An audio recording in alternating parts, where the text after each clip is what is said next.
Trump is back in the news, as always.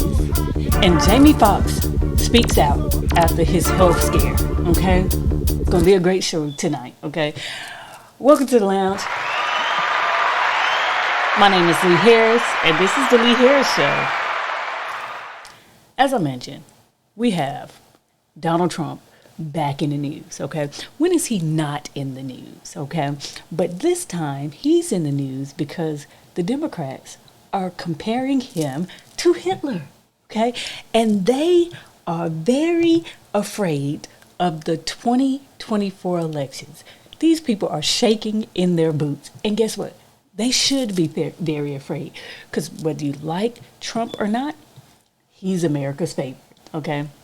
So we're going to watch a little video, a little back and forth of people giving their opinions about this. And again, they are comparing this man to Hitler. Wow. Pledge to you that we will root out the communists, Marxists, fascists, and the radical left thugs that live like vermin within the confines of our country. The threat from outside forces is far less sinister, dangerous, and grave than the threat from within. Donald Trump echoing the words of 20th century authoritarians at a rally earlier this month. Joining us now, NBC News national affairs analyst John Heilemann, special correspondent at Vanity Fair and the host of the Fast Politics podcast, Molly Joan Fast, and political correspondent at the New York Times, Michael C. Bender, for his latest piece. He wrote about Trump's tilt toward authoritarianism and the concern it's causing among historians and much of the American public. I would see it as a tilt, Joe, or completely running straight into it. Just going to say, Mr. Bender now knows, once again, even on live television, the dangers of ever writing anything about Donald Trump, because it's never enough or it's too much. It is never just right. And can I get an amen from the reporters? Yes, you can. So, Michael, let's begin with you, though. Your piece obviously started once again a conversation about Donald Trump. Again, not just mimicking the words of past authoritarian and fascist leaders, but also doing that against a backdrop of violence on January the 6th, doing that against a backdrop of violence by one of his supporters against Paul Pelosi, doing that against a backdrop of him mocking Pelosi, calling for violence against his opponents. All very, very toxic, a toxic mix going into the 2024 election. Yeah, that's right. And kind of what we've all known. Everyone has known for a while. Trump has long run as an outrageous candidate. Right, he's been willing to say and do things that few in our lifetime have been willing to do and say on a national stage. But what strikes me this time, and which sparked this article, has been. Most of the focus of his attacks, particularly when he started, were foreign marks. Muslim immigrants, Hispanic immigrants. And the change we've seen over the last few campaigns, and particularly now, is he's saved some of that most vicious attacks for domestic opponents. And that turn inward comes at a time when he and his allies are coming up with plans to weaponize the Department of Justice, to surround himself with lawyers in a potential second term that would bless some of his most contentious actions. So this piece tried to pull all that together while also showing some of the examples of this authoritarian language that he's really been leaning into, really for the past year. Now, okay, we all know that Donald Trump says whatever it is on his mind. And for me, I would rather know what the man is thinking than to not know what the man is thinking. So I do respect him for saying what he means and meaning what he say, because again, I would rather know what he's thinking than to not know what he's thinking. And so the Democrats are very scared because and I don't know if they're scared because they know that he can win the 2024 election, or they're just scared because when he does win the 2024 election, they know he's coming back with a vengeance, because they have been on his head. It's like a witch hunt.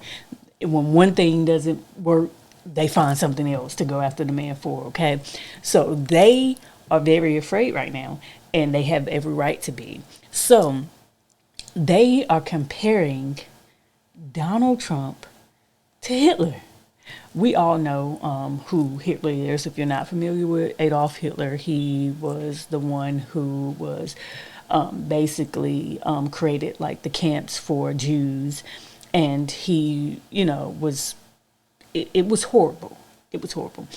And I don't think that I would go that far to comparing Donald Trump to Hitler, okay? I don't think the man is that vicious, because Hitler was a vicious man. However, the Democrats are comparing him to Trump, okay? To Hitler. As Democrats run for parallel prosecutions at Donald Trump, the former president has grown only stronger. He now leads in several polls and is up big in battleground states. That has provoked panic in the Democratic Party, and the left is responding with words that shake the seismic needle. Shortly before Thanksgiving, Joe Scarborough, formerly a conservative congressman and now a paid talker for left-wing MSNBC, said Trump is not a normal candidate. He's running to end American democracy as we know it. He echoes the views of former Secretary of State Hillary Clinton, who sees certain doom in a Trump victory in 2024. If in some scenario that were to happen, it would be the end of democracy in the United States. The end of democracy? If not that, NBC's Rachel Maddow says it's the end of free press. As I mentioned, they're scared. The Democrats are scared because I think they know that he has a strong possibility of being reelected. So that's why they're doing everything they can to throw at this man to prevent from him of winning. Okay, and hey, I would do that too, because they, again, as I mentioned, the polls don't lie. He's leading, and most likely he will be reelected in 2024. Okay. In other news, entertainment news, we're all familiar with the actor Jamie Foxx, okay? Great actor. I remember him from the Jamie Foxx show, In Living Color. Great actor, okay? So about 6 months ago, he had a health scare. The only reason why we found out about it is because his daughter took to Instagram and said, hey, pray for my father. He's going through something right now. We just need you to pray for him. And for the longest, and until this day, we still don't know what was wrong with the man. Okay, we just knew that it was a scary time, and he needed all the prayers that we could send his way. We just know that he was very, very sick. Well, Jamie Foxx speaks out 6 months after his health scare, and apparently he's doing very well. Okay, glad to hear that. Okay, so he gave an emotional speech, and we're gonna look at it, and then we're gonna talk about it.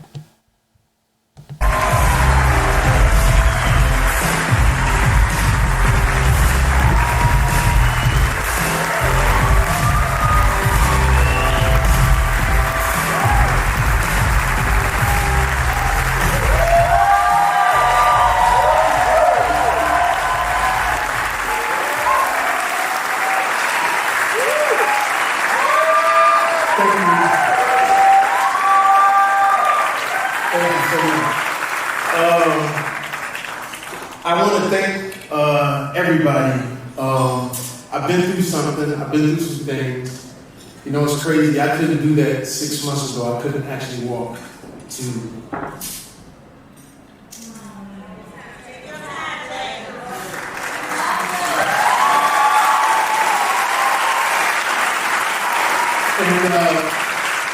I'm not a clone. I'm not a clone. I know a lot of people were saying I was cloned out there.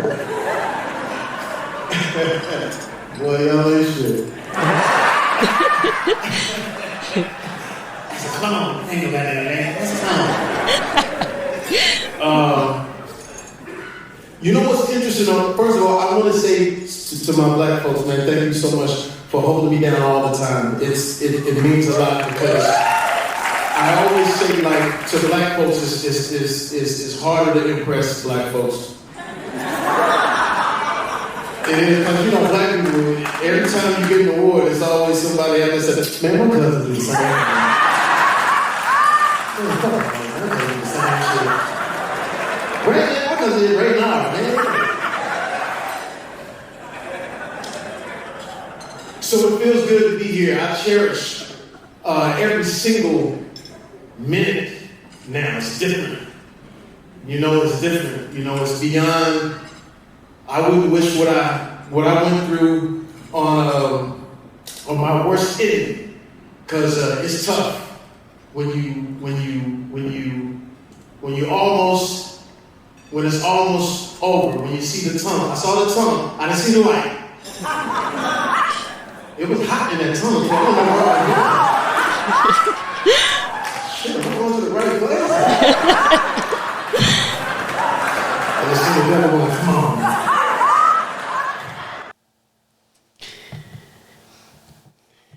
Okay. And I very much, that almost brought me to tears because, again, 6 months ago, we didn't know what his fate was. I mean, there was rumors that they were planning his funeral.